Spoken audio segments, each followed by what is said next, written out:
that. And so if I am so focused on staying on the line, I can't fulfill my assignment.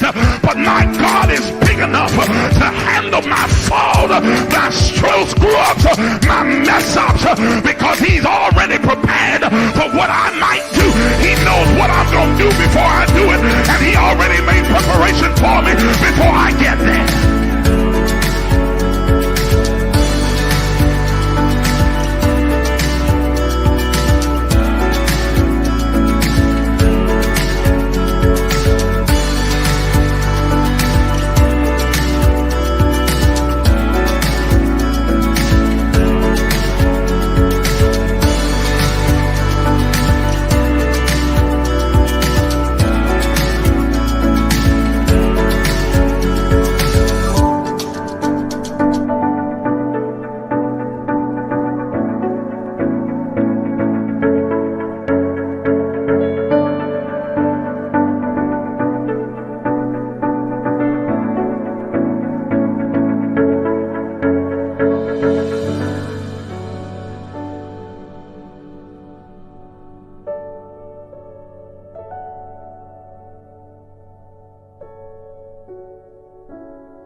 What follows darkness is light. That darkness is the indicator that light is getting ready to shine. So there it is in Genesis, when darkness was upon the face of the deep, and God in the spirit form moved upon the face of the waters, and then God said, let there be. Because darkness precedes the light. Are you understanding what I'm saying? But he needs the darkness there so that God can move upon the face of the deep, so that the shift can take place. Listen, look at your neighbor and tell your neighbor that shift take place in the darkness. Y'all didn't hear what I just said. Everybody's not going to see the shift that's happening. They see the chaos, but they don't see the shift. They see all the craziness going on in your life, but they don't understand that underneath the darkness, God is moving in secret. He's moving in quiet. He's moving in the hidden places. He's moving in the cracks and the corners and the crevices. He's moving in places that you cannot see. And when the light comes, they'll see a new order.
But untying. And so the universe then has no choice. First attribute of the secret place. The secret place is a place of revelation. It makes you free because it awakens you and makes you consciously aware that everything that you thought was holding you is an illusion.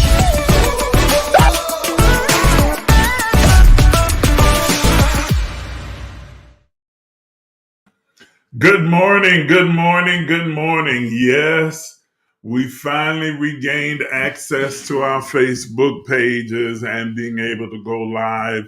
It seems that there was an error on Facebook's part, and it just took a while for them to get everything straightened out and fixed. But we are back. We are back. We are back. Thank you for those of you who have been patient and waiting. And for those of you who are faithfully joining in with us to have these conscious conversations here on these Facebook streets.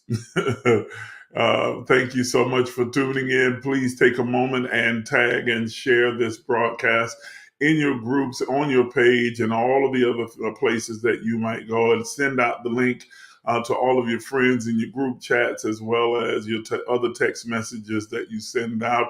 Those of you watching on YouTube, you can do the same thing by hitting the share button. I appreciate you, each and every one of you, for supporting this work and being a part of this platform and this movement to empower people on their journey towards spiritual wholeness. That's what Emerge is all about. It's not a church. We're not trying to start another church. We got enough churches all over the place. This is a movement. This is a movement, a collection of like-minded individuals who are on a spiritual journey and discovering and rediscovering their own divinity, embracing their true identity, and walking in the purpose for which they were created and released into this three-dimensional world that we call Earth.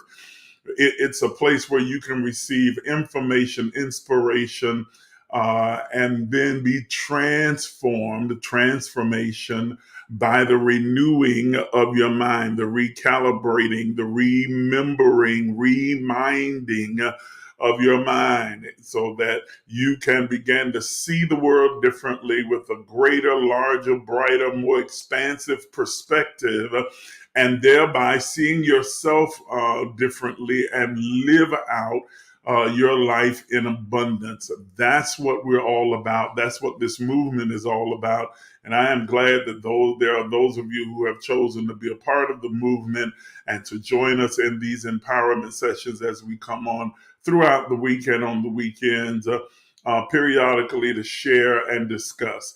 And this discussion that we have been having here lately has just been profound. I know we had a little break in there because of the Facebook access thing, but we have been studying and reading through the phenomenal best-selling book by Don Miguel Ruiz entitled The Four Agreements. And we discussed, we began our discussion in talking about the very first agreement, which is to be impeccable with your words. And so I thought, since we had that little space in time in there, instead of moving on to the second agreement, we would review again the first agreement, and then tie in a few other things that I may have forgotten to mention, and conclude that part of the conversation today. And then tomorrow night, at 7:30, we'll come back on and we will jump into the second agreement, which is to not take anything personally. But I really want us to unpack this whole idea of being impeccable with our words. I want to reinforce, for those of you who are listening and those who may be uninitiated, if you will, just listening for the first time. Thank you, Apostle. I appreciate that, man. I do. They hung me up for something that I posted 2 years ago about Donald Trump. It's a little bit silly, but at any rate, I want to again. For those of you who may be uninitiated, I'm only listening for the first time, I want you to recognize this. I want to reinforce the idea that your words have power. For those of you who are a part of the Christian faith, you know that the Bible says that death and life are in the power of the tongue. Now, he's not talking about literally that little piece of muscle within your mouth. There's really no power in that. That's just a mechanism or a vehicle that helps us to formulate words that we speak in whatever language that we speak. But so when he's talking about then is the sound or the vibration that comes from our mouth. Death and life are in the power of the sound or the tongue. The tongue is like the magic wand that casts the spell or the conjuring or makes the demand or the decree that sets the atmosphere in motion. It formulates the words that shape the vibration to a frequency that begins to cause a chain reaction in all of nature, the universe, all of the elements and the particles that go into making up this three-dimensional world to conform to the words that come from our mouth. That's why he says death and life are in the power of the tongue, or the sound of our voice, or the words that we speak. Our words have power. Our words are powerful. They are powerful. They are filled with power. That power, that energy, that force is the vibrational frequency at which the words leave our essence, our being, our mouth, and begin to interact with all the elements of the universe and all the elements of nature. It is how we began to speak a certain thing, and then as we speak it consistently into the atmosphere, that the atmosphere begins to align itself. All the particles matter, all the particles, electrons, neutrons began to vibrate at a frequency that causes to come into matter or manifestation that which we decree or declare. Blah, blah, blah. Okay, that which we decree or declare, what we say. In another place in our Bible, it says that, and you will have whatsoever you say. That's in John 11. And that if, we say to the mountain, be thou removed and cast into the sea, and don't doubt within our heart, but believe what we say will come to pass, then you will have whatsoever you say.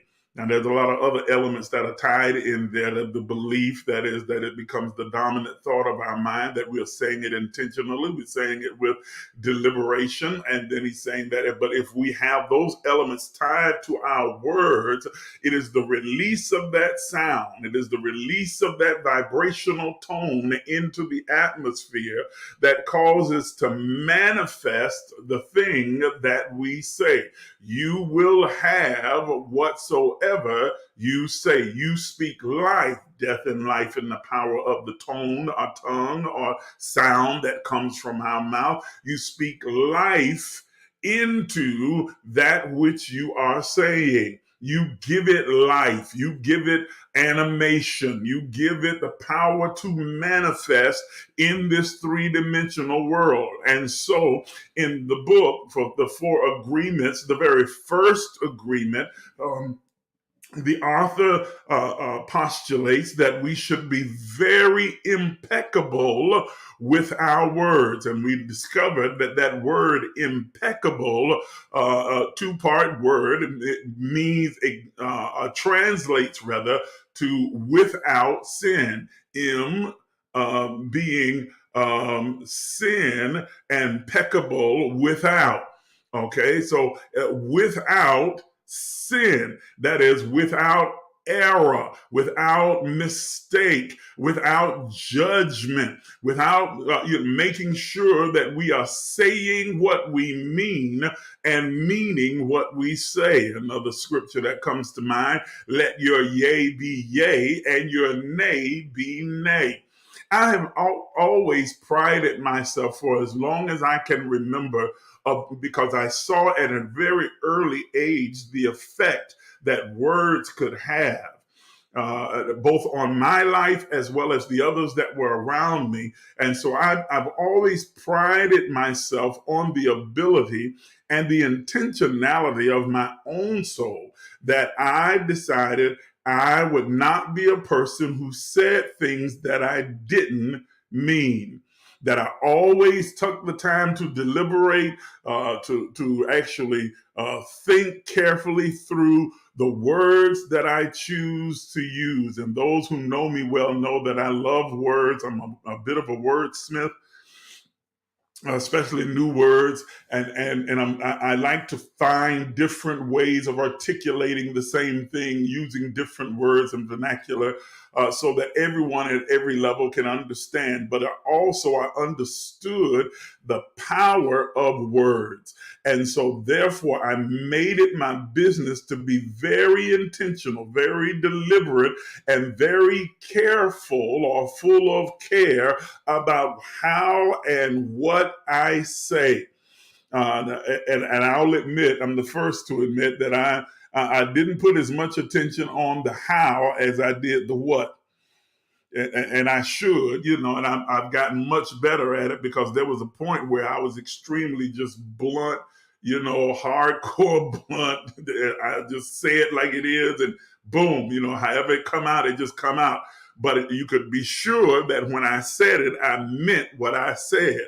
Now, I've since understood, of course, and matured to the place where I understand there's a certain amount of tactfulness, diplomacy, and curt and respectfulness that you need to attach to what you say. So that's the how. But I've always been intentional about what I say, to make sure that if I say it, I mean exactly what I say, so that no one would ever have to come back and say, so what you mean is da da da da. No, I meant exactly what I said. You don't have to interpret it. You don't have to add anything to it, take anything away. I said it exactly how I meant to say it. I said it. I use the words intentionally, deliberately, that I use, because I meant exactly what I said. Why? Because I understood the power of words, how they can affect the life of the person that you are speaking to, or the person who is hearing. I understood it from my own personal point of view, or experience rather, from words that have been spoken and used toward me.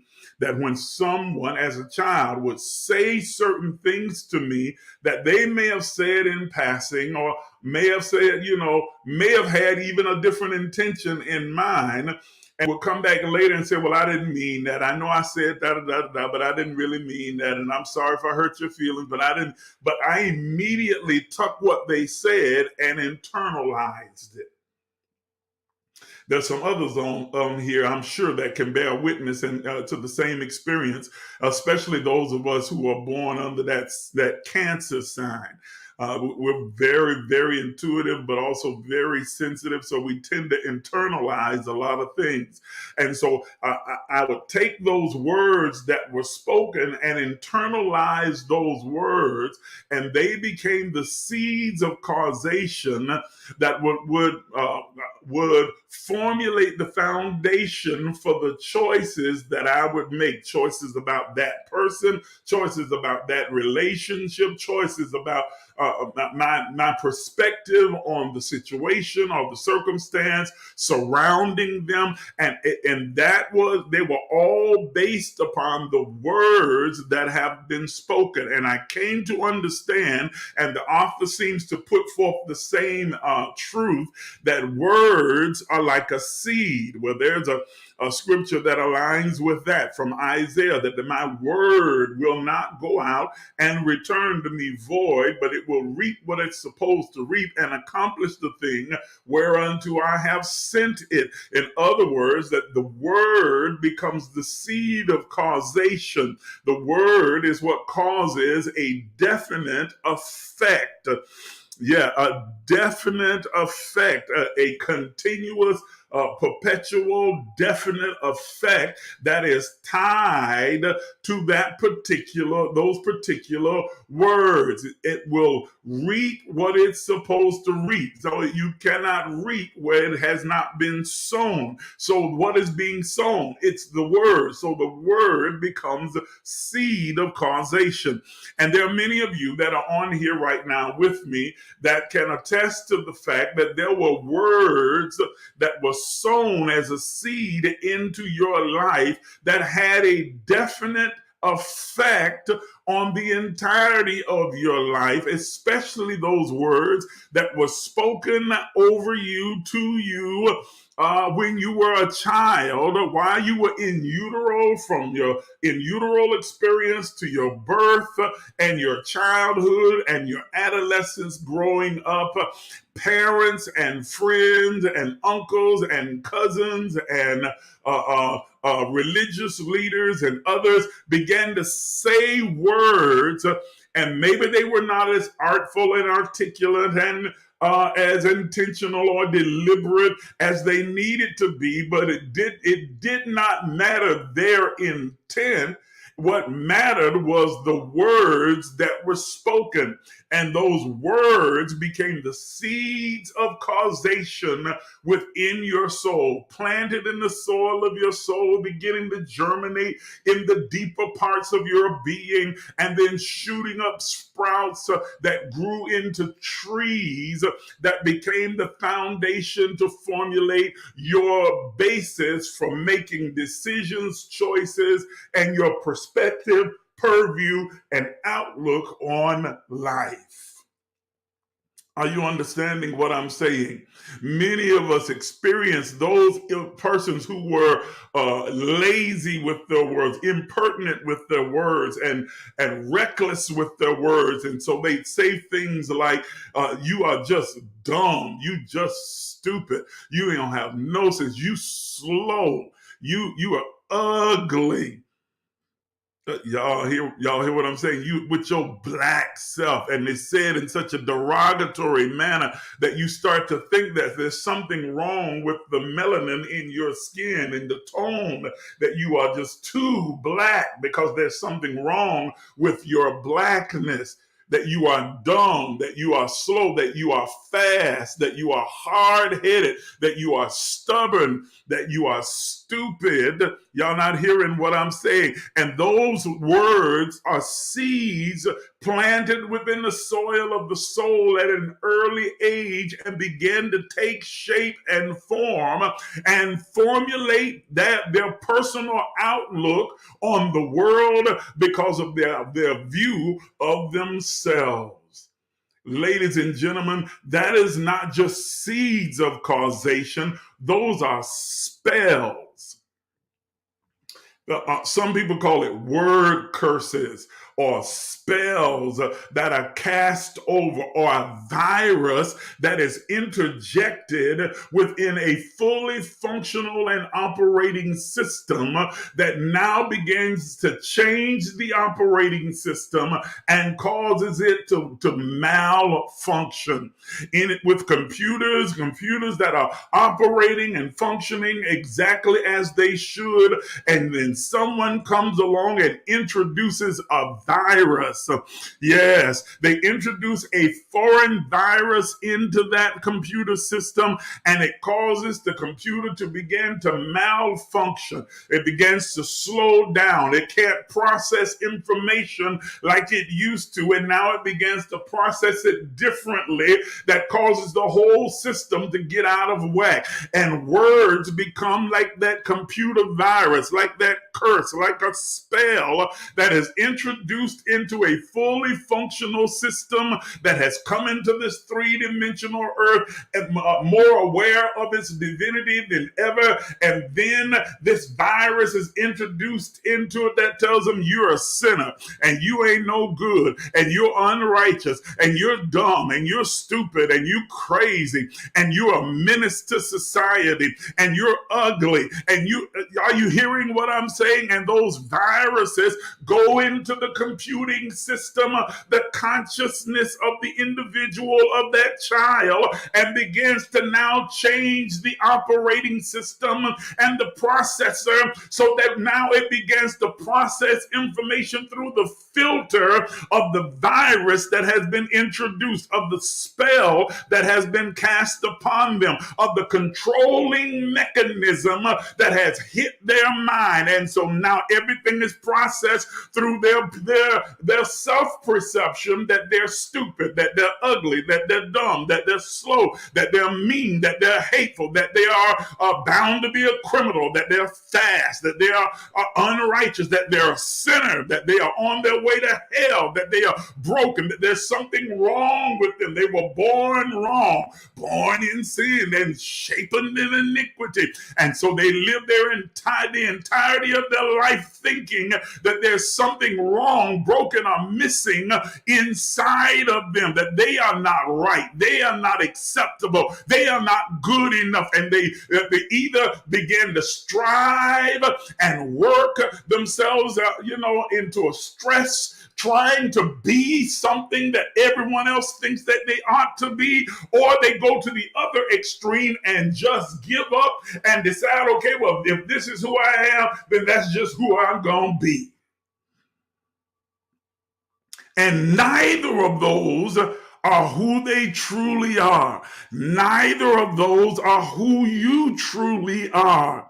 And what this conversation is centered around is trying to get you to eradicate from your mind all the viruses, the curses, the spells that have been spoken over your life, into your consciousness, to dig up those seeds of causality stored within the soil of your soul and begin to cause you to eradicate those old voices, those echoes that come from mama, daddy, cousin, and brothers and sisters and aunties and uncles and environment and culture and trauma and religion, and finally get back to discovering or rediscovering your true voice. That is the voice of divinity, the voice of the essence of God, the brilliance, the beauty, the omnipotence that is you.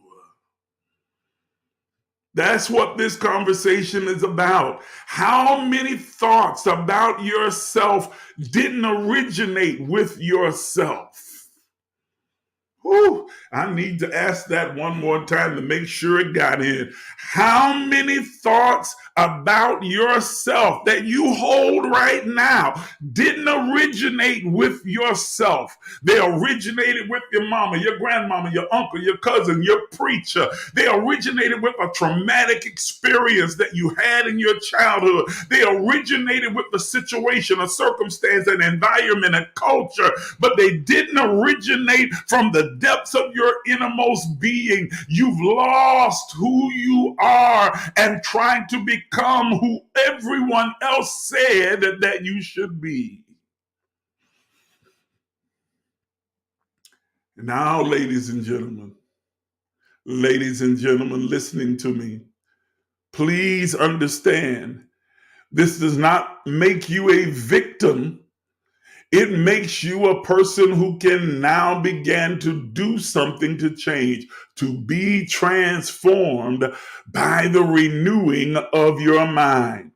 And I came to understand this as I was looking at this particular text and thinking about this particular writing of the writer. How do you get to the place where you become impeccable with your words? You get to the place of impeccability with your own words when you first deal with the impeccability. Oh my goodness, the recklessness of words that have been spoken to you and planted within the soil of your own soul. Because here is the thing. If you don't deal with those seeds, those curses, those spells, those seeds of causation that have shaped your perspective and your outlook, you will perpetuate the same dysfunction and the same damage that has been done to you. You will perpetuate it because you will learn to speak in the same tone, with the same language, using the same words that were used where you're concerned. It's what your mama said to you, you saying it to your children, or you say it to your friends, or you say it to your cousins, or you say it to your associates, or that you begin to develop a vernacular, a language that is not your own, but shaped by those words that have been spoken over you. So it's impossible almost for you to be impeccable with your words presently if you have not dealt with those words that have those phrases, those thoughts, those perceptions that have been embedded within you. And so hurt people hurt people. Are you understanding what I'm saying? Hurt people hurt people.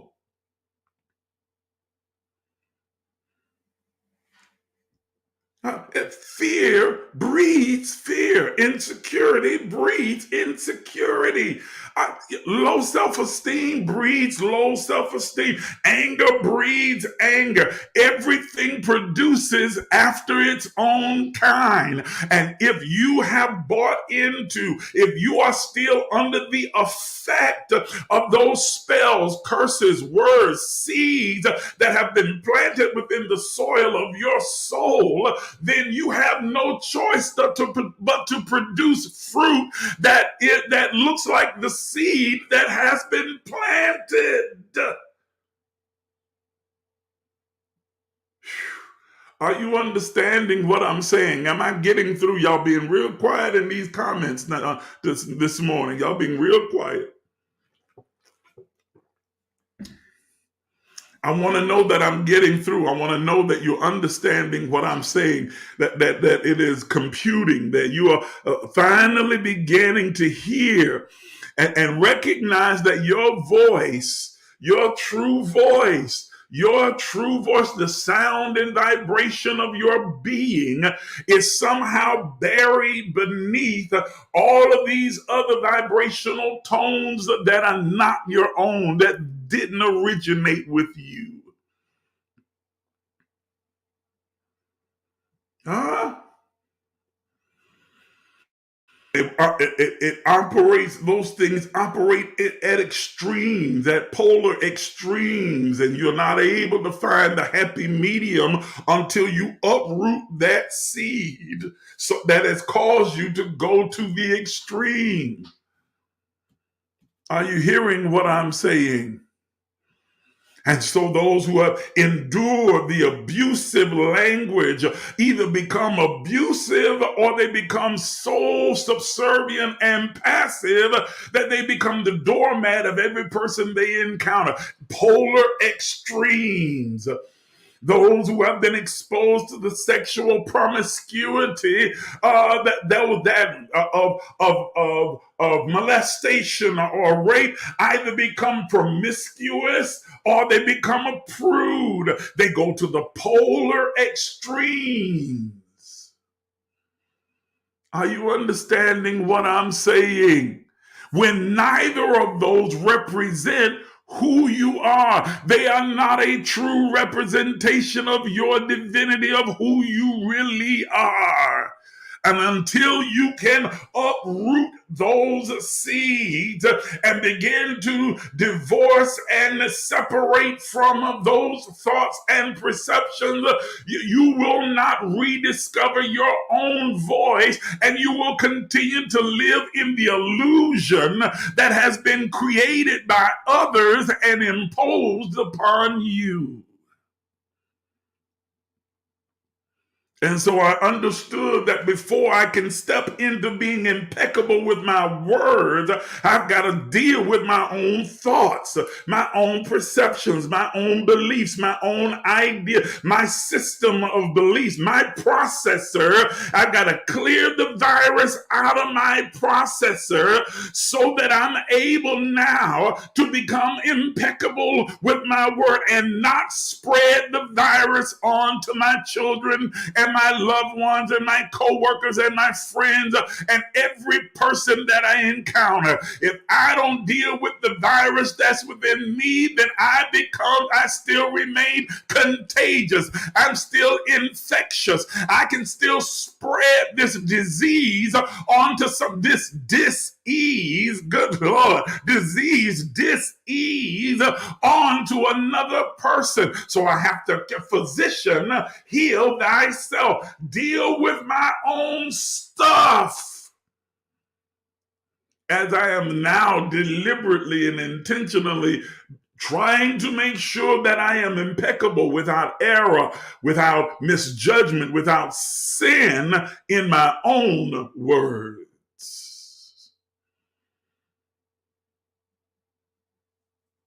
So I don't spread the virus. Are you understanding what I'm saying? Huh? Most of us, as who are parents, even if you're not doing it now, we started out parenting our children the way we were parented. Our parents yelled, cussed, and raised hell, and so did we. They beat our behind with a switch, with an ironing board, extension cord, a belt, or whatever they could find near their hands, a shoe, whatever. And we did the same thing. They used threats and violence and dysfunction, and so we started doing the same thing with our children. If you don't sit down somewhere, I'm going to slap the fire out you. I'm going to slap the taste out your mouth. I bet I'll knock your head off your shoulder. I'll throw you out that window, girl. I will choke you. I'll punch you in your throat. I wish it would. Listen to what we are saying. And think about the seeds of causation that are planted in that child's mind. They're the same ones that were planted in yours. And so you learned early on to not love your mom and dad, to fear them. And then interpret that fear as love. And then you come over to the religious circle and they tell you that God is just like your mama and daddy. That, oh yeah, he say he love you too, but he'll tear that hide up. He'll cast you into hell. He's going to chastise those whom he loves. He's going to beat you down. He's going to give you cancer. He's going to cause you to get sick. He's going to cause you to lose everything. He will strip you down in order for you to teach you a lesson. Are you hearing the same dysfunction? And now it's tied to God. And so you think, well, this is just the way life is. This is just the way things are supposed to be. If that's how God behaves and thinks, then certainly it must be right.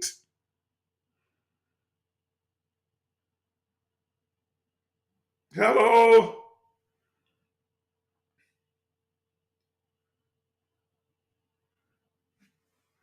Huh? I said I haven't half killed anybody. Like my mom used to say, yeah, half killed. How you gonna half kill somebody?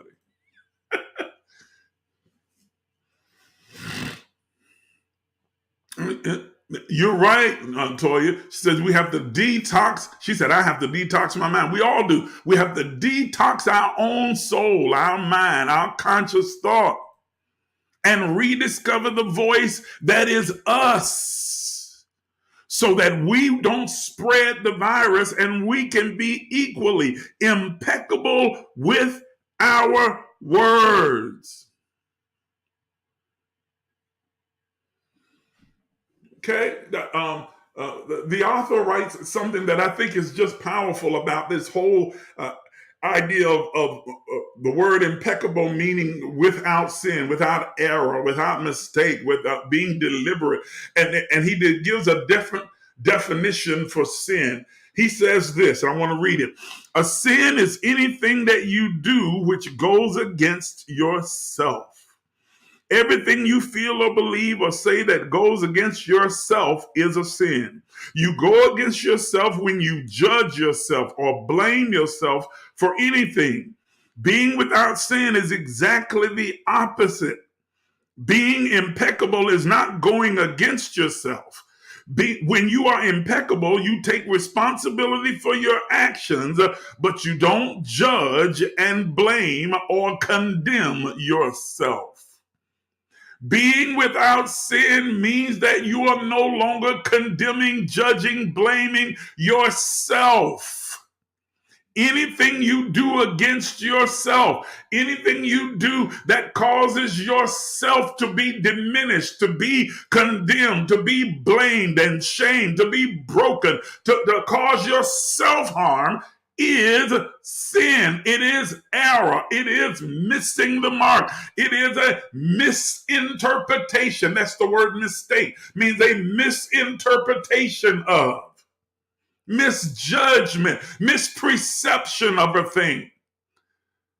And you sin against yourself when you tear yourself down, when you beat yourself up. Think about the words that you say to yourself. Get your silly self up from here. Get your lazy self. You so stupid. You so dumb. Lord, I ain't got no sense whatsoever. Lord, I'm just slow. I'm just, and you have just now adopted as your identity those seeds that have been planted within your soul. And now you do the work for them by reinforcing it on yourself. So you call yourself slow or silly or dumb or ugly or big-lipped or black or I'm that bitch or I'm that dog or I'm this, that. You calling yourself by these names. I'm that nigga. And you are reinforcing it. Are you understanding what I'm saying? Oh, yeah, but we've turned those words around and now they're terms of endearment. No, that's not a term of endearment. Your soul doesn't know that you're joking. Your soul doesn't know that you're playing. The universe doesn't know that you're playing. The universe takes what you say. That's your yay be yay, your nay be nay. Say what you mean what you say. So you call yourself stupid, you get stupid outcomes and stupid results. You call yourself slow, you get slow outcomes and slow results. You call yourself a bitch and you get bitch experiences. You call yourself a nigga and you get nigga experience. Are you understanding what I'm saying?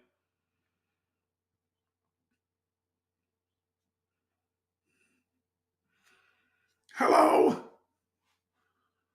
Come on, I'm trying to get you to understand something here. I'm trying to get you to grasp how powerful your words are.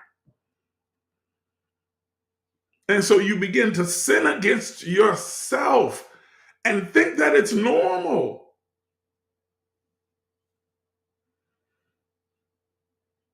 Oh, child, you got to forgive me because I'm a little slow. What? Like it's a joke, like it's funny. No. I know I'm not the cutest thing. I'm not beautiful or anything like that. But I ain't the ugliest either. But you're saying I am ugly. I'm just not the ugliest. What? So it begins with self. Because if you're not impeccable about what you say to yourself, if you don't uproot those seeds of causation within yourself, then you will spread this virus. Are you understanding what I'm saying? You will spread this virus. He writes further. Being impeccable with your word is the correct use of your energy. It means that you use your energy in the direction of truth and love for yourself. He's saying that your words are magic. They are powerful. They are force. They are energy being released, and your energy is your superpower to create the reality that you will ultimately live in. And when you begin to speak in terms and tones of love and appreciation and honor for yourself, you create a world, an environment that is conducive to the same love, respect, and honor. You draw it to you like a magnet. You draw to you those kinds of honoring, loving, respectful relationships, connections, encounters, situations, and circumstances that serve you best. Are you hearing me? Huh? There is another text in the Bible that says that you should speak to yourselves. It didn't say you're speaking to God, that you're speaking to, because it is God, because it's you, but not, that you're speaking to another person or doing it. He says, speak to yourselves in psalms, that is, words of worship and praise, and hymns and spiritual songs. Speak kindly to yourself. Are you hearing what I'm saying to you? Speak kindly, uplifting and promoting and peaceful and loving to yourself. And as you speak those things to yourself, you create an environment. You attract the kinds of relationships that reinforce what you have been saying to yourself. Stop calling yourself by all of these vicious, atrocious, dysfunctional, violent names and speak to yourself in psalms, in words of worship and praise and honor and respect and uplifting, in songs, in spiritual songs. Speak of your own spirituality, your growth, your development, your evolution. Speak of your power, your divinity, your omniscience, omnipresence, omniactiveness. Speak of your ability, your brilliance, your beauty. Speak of how wonderful and fearfully you are made. Speak of your being in the likeness and the image of the divine, that you are a divine expression of all that is, that you are the divine, living, breathing example and experience of God in three-dimensional form. Speak to yourself kindly, uplift yourself, encourage yourself in the Lord. Yes, that's one of them Bible scriptures. Pat your own self on the back. Speak kind words over yourself. Are you hearing me? And then you begin to create a world that aligns itself with the words that you are speaking to yourself. And then you find it easier to be impeccable, that is, to be deliberate, intentional, and without error in your words to others. What you say about others and what you say about other situations and circumstances and surroundings and encounters, you begin to set and change and shift the atmosphere of every place that you go, because you carry the force, the energy, the spirit, the anointing, the power of your being. Hallelujah, into every circumstance. And as you speak it, everything has to conform. Are you understanding what I'm saying to you this morning? I said, are you understanding what I'm saying to you this morning? These types of spells that have been spoken over our life, these types of dysfunctional, harmful, abusive words that have been spoken to us from our childhood, through our adolescence, through our teenage years, and even in our adult years, and that we start to speak to ourselves. These things can only break The only thing that can break these spells is to make a new agreement based upon truth, to begin to come into agreement with what God has already said about you, to come into agreement with the truth of who you are, to set yourself and say yes to your beauty, yes to your brilliance, yes to your genius, yes to your peacefulness, your joyfulness, your love, your prosperity, your abundance. Yes, to come into agreement with the essence of who you really are. That begins to cast off all of those old spells, those old words, that old that begins to transmute that dark energy into form and matter that is going to serve you. Are you understanding what I'm saying? Yes.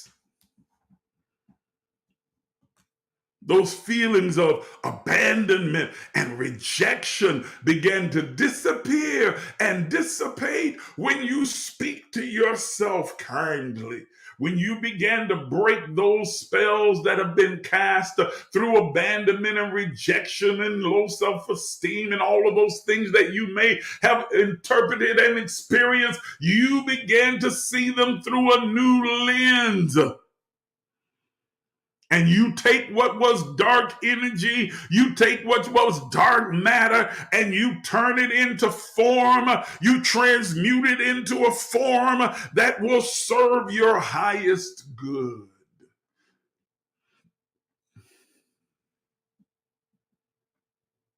Are you understanding what I'm saying?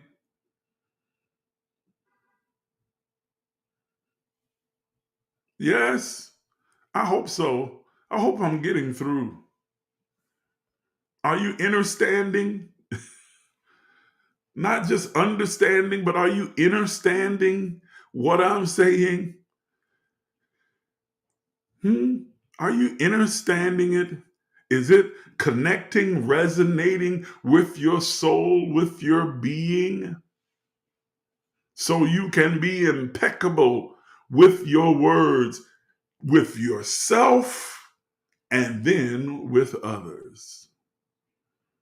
Do you understand the power behind what you say out of your mouth, the energy that you release concerning your life, your situation, your circumstances, your encounters, your relationships? This will never work. This will never happen. I'll never have. I'll never be. I can't. I'm not strong enough, smart enough, talented enough, gifted enough, privileged enough. I don't have the opportunity. Create it. Do you understand that you have everything at your disposal? Everything. Everything. Everything that exists in the universe is designed to serve you. Lord, let me say that again. Woo, I felt that resonate within my soul. I know that just clicked with somebody.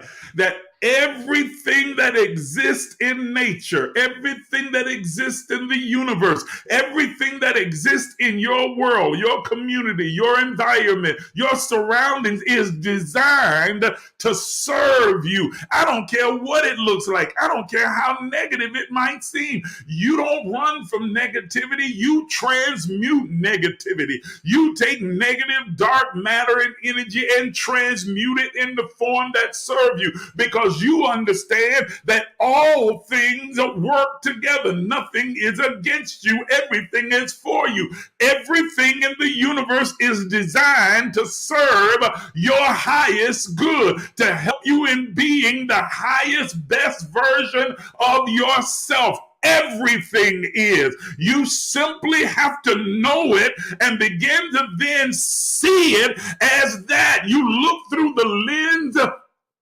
of expectation and faith that tells you if it's in my presence, if it's in my life, if it has, as I have encountered it, if it has come into my sphere of influence, it's here to serve me. How can I get this to serve me? How do I transmute it? How do I change it, manipulate it, move it so that it serves my highest good? Because everything is for me.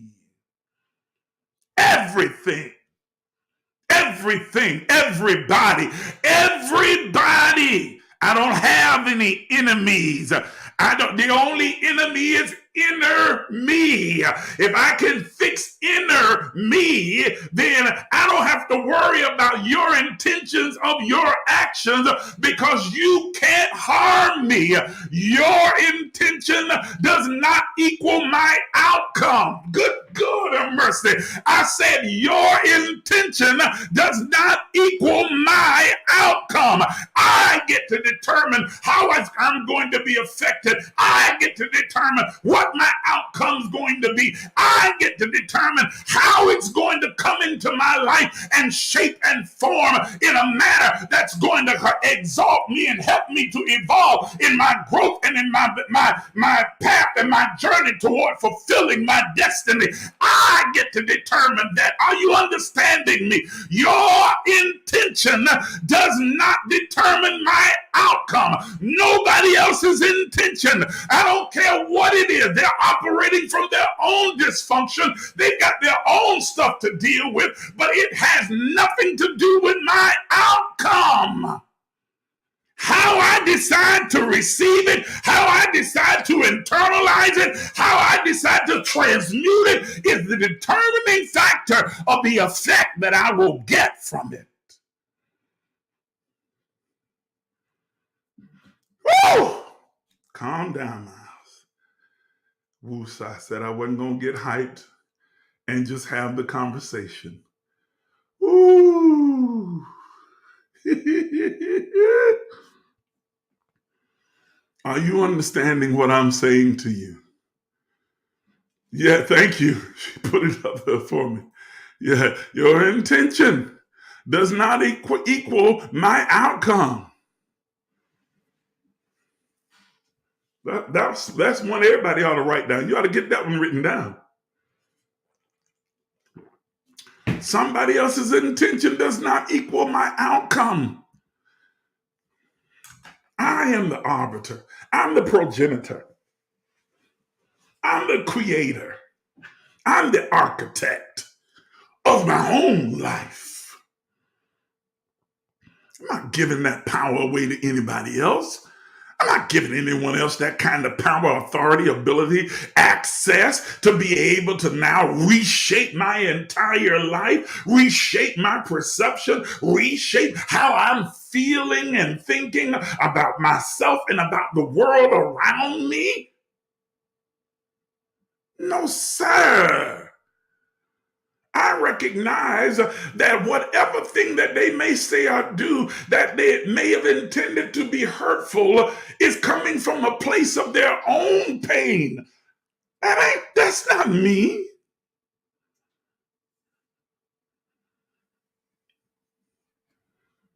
Are you hearing me? I don't have enemies. You can't hurt me. You cannot destroy me. Whew.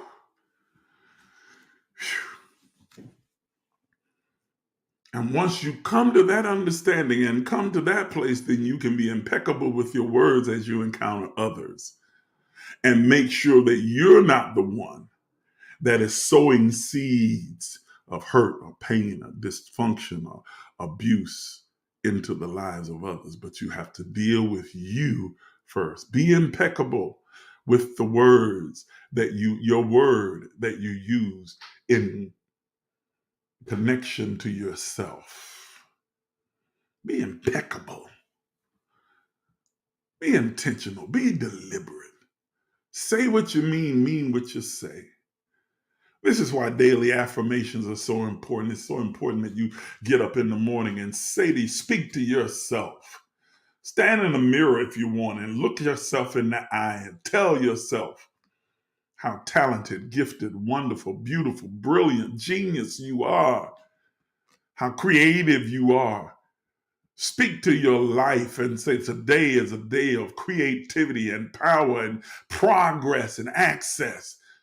Nothing is against me. Everything is for me, that I'm progressing further and further every day. Today will be filled with opportunities for me to access that greatness, that creativity within me. I see every encounter as an opportunity, every environment conducive for me to be able to build, to create a matrix of reality that I desire to live in.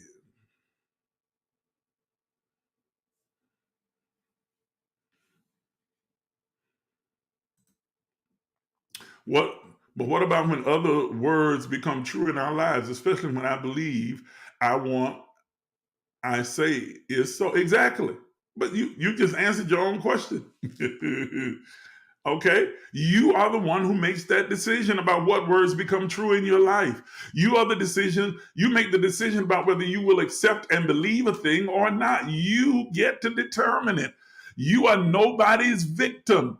You are nobody's victim. You are nobody's victim. You are not a victim. No one can control or manipulate you unless you give them the reins to control and manipulate you.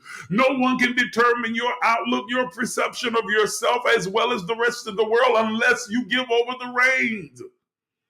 You are now consciously aware. You have been equipped and given the tools necessary to transmute any energy that you encounter. So you are in the position now, right at this moment, to determine what the outcome is going to be in your life. Whether to accept something as true or not, to reject it as an illusion, as a lie, as a falsehood, and to transmute it into that which best serves you. You are not a victim. I know I say that a lot, and I'm going to probably keep saying it over and over again until it fully resonates in every person that tunes in and listens and follows this platform. You are not a victim, because everything around us in society teaches or supports this whole idea of victimization, victimhood. You are taught that because you're black, you're a victim, that because you're poor, you're a victim, that because you are born in sin, you're a victim. And so if nothing is your fault and nothing is your responsibility, and the devil's on your track trying to turn you back, and God has to come and rescue you and fix all of your problems for you, because you are just poor, pitiful pilgrim passing through, just trying to make head in your home. Lies, all of it lies. You are not a victim. God is not coming because God is already here. God is in you, through you, as you. God is you and you is God. I know that's some bad English, but I'm going to say it anyway. God is you, you is God, you and God are one. You keep waiting on somebody to show up on with a white horse, or show up riding in a chariot, or show up and part the Red Sea. God didn't come down and put his finger in the water and pull it back. He said, Moses, stretch out your rod and you part the Red Sea. Are you understanding what I'm saying?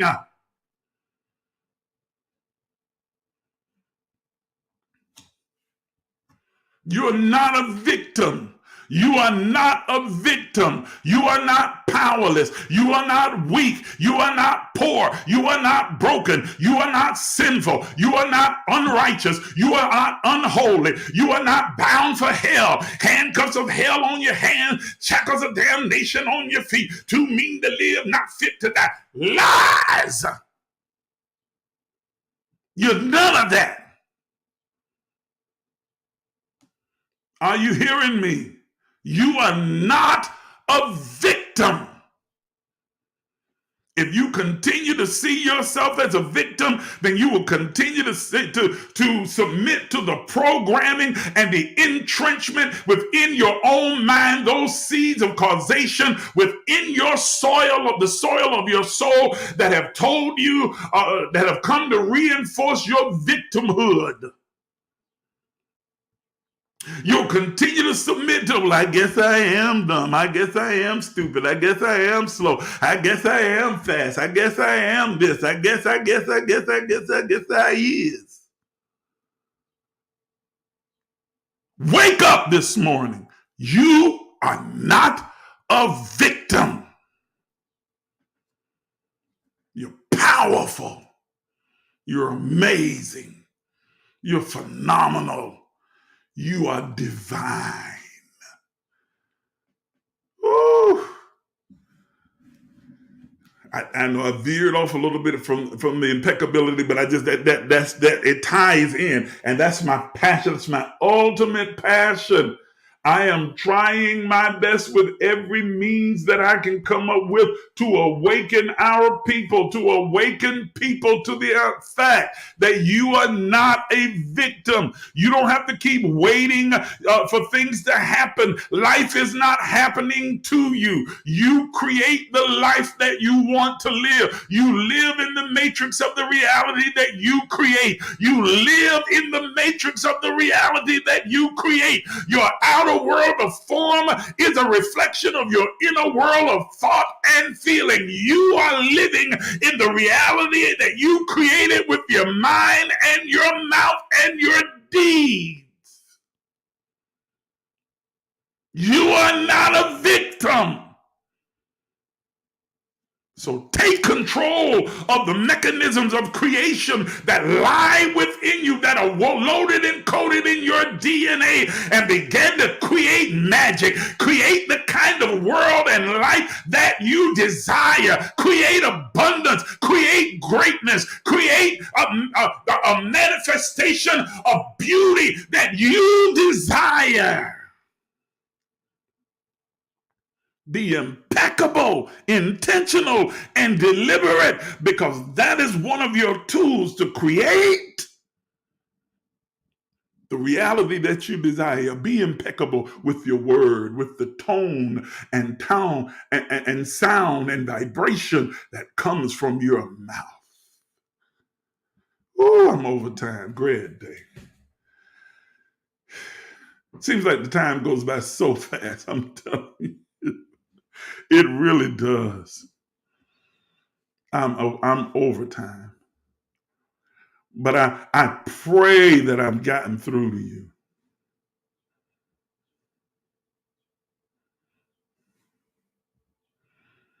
Oh, this is good.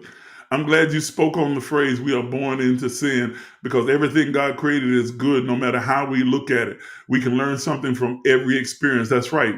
You weren't born in sin. That was David speaking out of his own depression and low self-esteem. He says, I was born in sin, and then in sin did my mother conceive me. He was talking about her promiscuous behavior.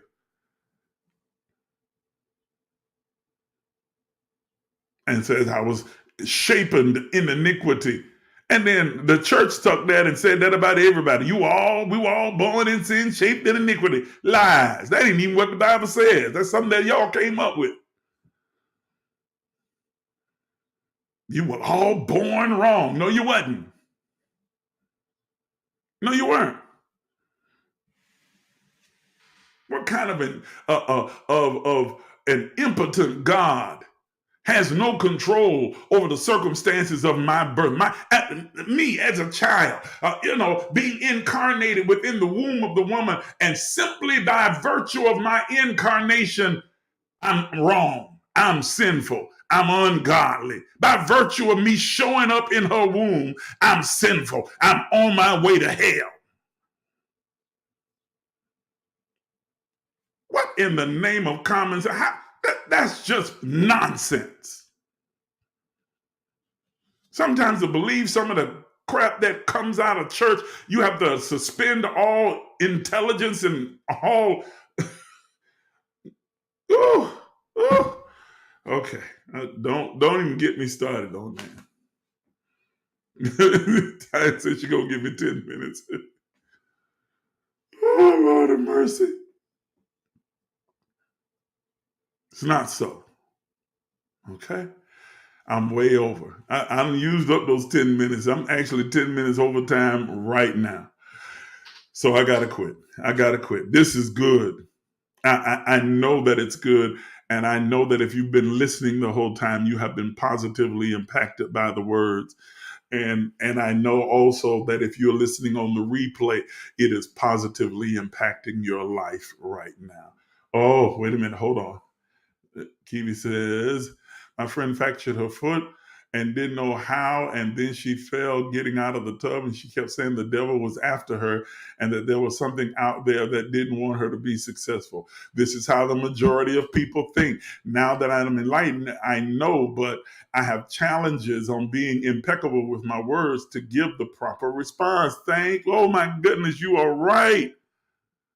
Because we've been taught victimhood, victimization our entire life. And so we think every challenge and everything that happens in our life that presents an adversity, that immediately then it's the devil, it's a demon, it's a spirit, it's some kind of voodoo, hoodoo, witchcraft, which is a real misnomer, because voodoo and hoodoo are just a religious practice, just like Christianity and Islam. But that's a whole nother conversation, and it's a part of our culture and our history, and even in Christianity they practice conjuring and hoodoo and voodoo. They just don't call it that. And I can show you that in your own Bible, but never mind, that's a whole nother conversation. But yeah, and so we're taught that victimized mentality, and so that way we don't have to take responsibility for what's happening. No, it wasn't my clumsiness or my not being careful about where I put my foot that made me fail. It was the devil. So I don't have to change anything. I don't have to do any better. I don't have to be any more careful.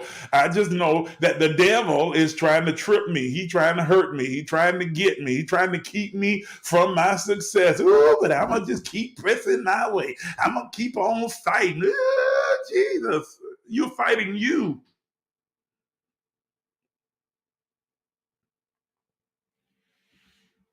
Are y'all hearing what I'm saying? Lord, I know this. I know I'm way over time. I gotta stop, but that brought up order. Yes, and so we have to begin to shift. Now, how do you talk to a person who is in that victim mentality? Ask probing questions. You know what I would have asked her? Do you think that maybe being a little more careful getting out of the tub, that you would be careful, that maybe that wouldn't have happened? That you wouldn't have failed? You think maybe you ought to put down a mat that won't cause your feet to slip? Think that could be fixed with that?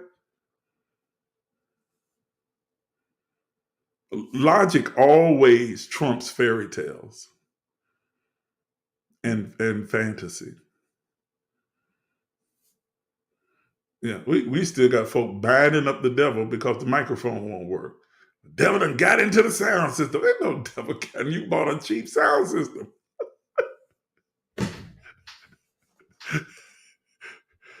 The devil in my car wouldn't let it start. That car raggedy. You need to get it fixed.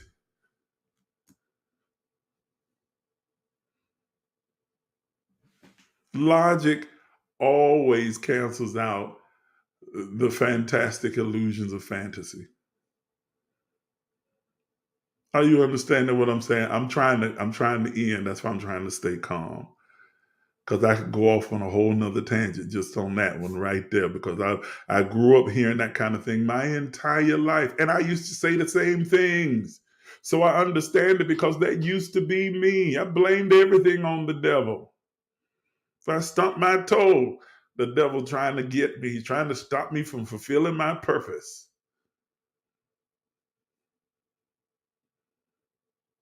You understand what I'm saying? I remember one time I had to go in the hospital to have surgery. I had to go in because they had to take out my gallbladder. But I was scheduled to preach. And do you know that right after they performed the surgery and I was supposed to stay there for a couple of days to give myself time to heal? No, I checked myself out of the hospital so I could get to that location and stand up there. And I stood up there bleeding out of the wound where they had cut me, preaching. And I said, the devil not going to stop me from my assignment.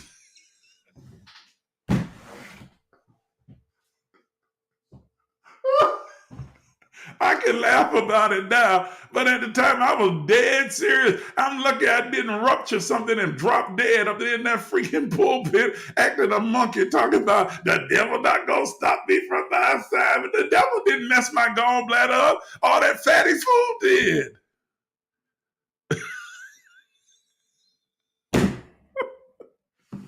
But that's the way I've been programmed to think.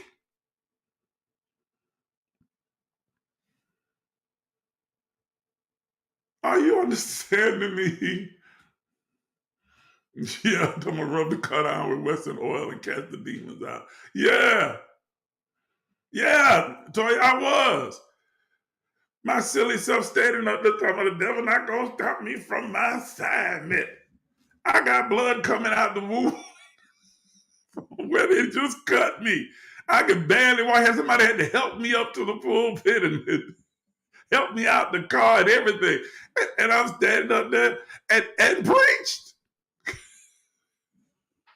And those of you who know me, know, I preach hard. I was going at it, hooping and all. And then afterwards, blood all down in my pants and on my shirt and everything else. I'm trying to cover it and conceal it and had to be helped to the car and spend the next few days at home in pain, in excruciating pain. Because the devil wasn't going to stop me from the outside.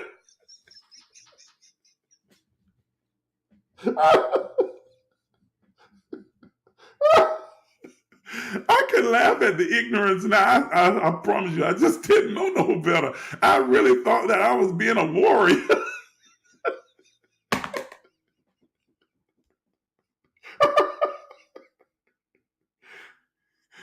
Even the preacher who was hosting the thing got up afterwards. I mean, y'all don't know this, but this preacher came straight from the hospital bed here. That's a real warrior, soldier for God. What would he have done if I'd have dropped dead in that pulpit?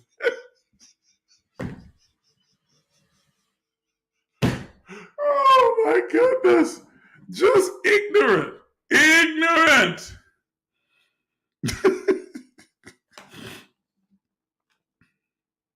Are you hearing what I'm saying?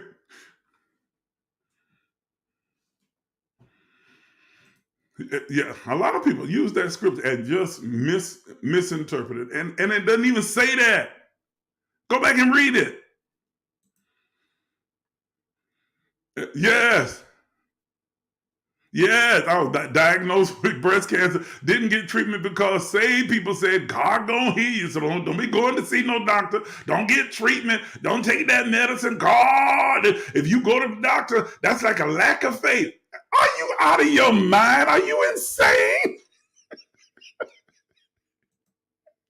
Oh, God. Insane. That's the kind of insanity that went on, at least in the church world. And I'm not ragging on Christianity because I'm sure the same kind of insanity goes on in Islam and in Buddhism and other things of that sort as well. Different type of insanity. I can talk about Christianity because that's how I was raised, and so I know what goes on in Christian circles.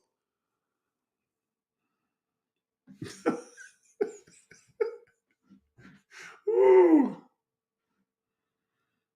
Yeah, that's what they would have said through. He dropped dead doing God's work. He died a soldier in the army of the Lord.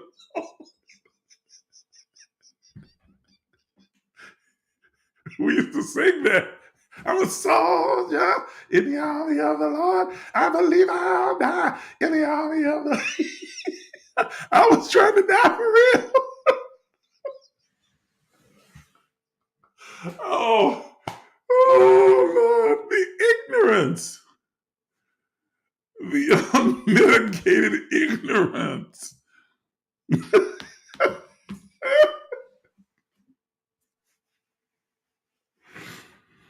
Yes. Ah,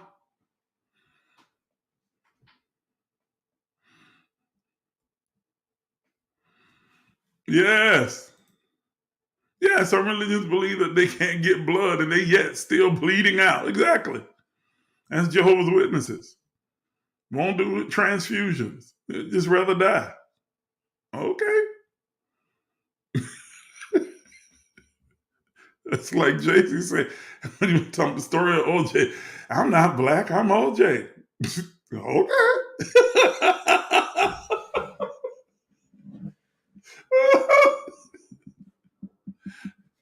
Devil can't kill me. No, the devil can't, but you can. It's your silly self. You trying to kill your own crazy self up here doing this stuff. Oh, oh my goodness. Okay, this is too much now. I'm having too much fun. Oh, I'm laughing at myself because of how ignorant I was. I really believed it. I believed that that was the right thing to do. I really believed that the devil was trying to keep me from my assignment. The devil was attacking me because of the purpose attached to my life and was trying to keep me from getting there because them folk needed what I had to say.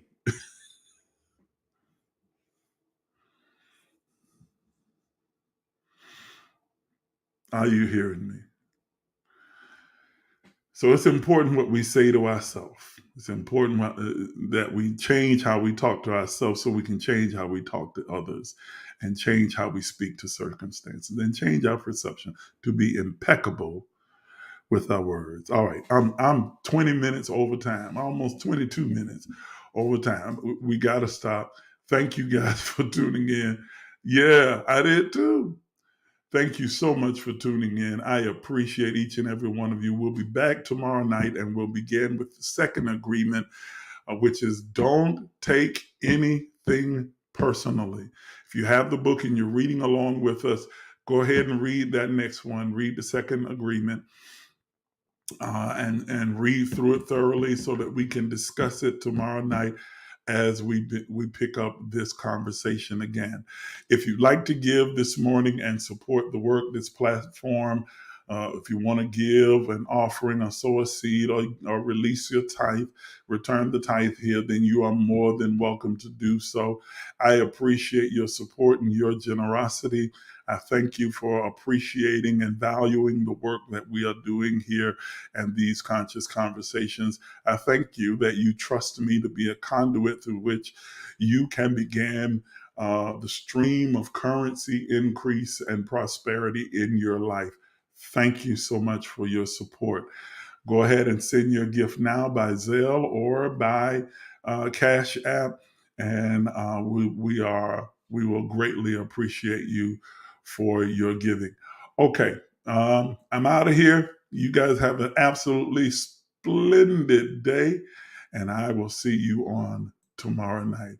Have a wonderful day.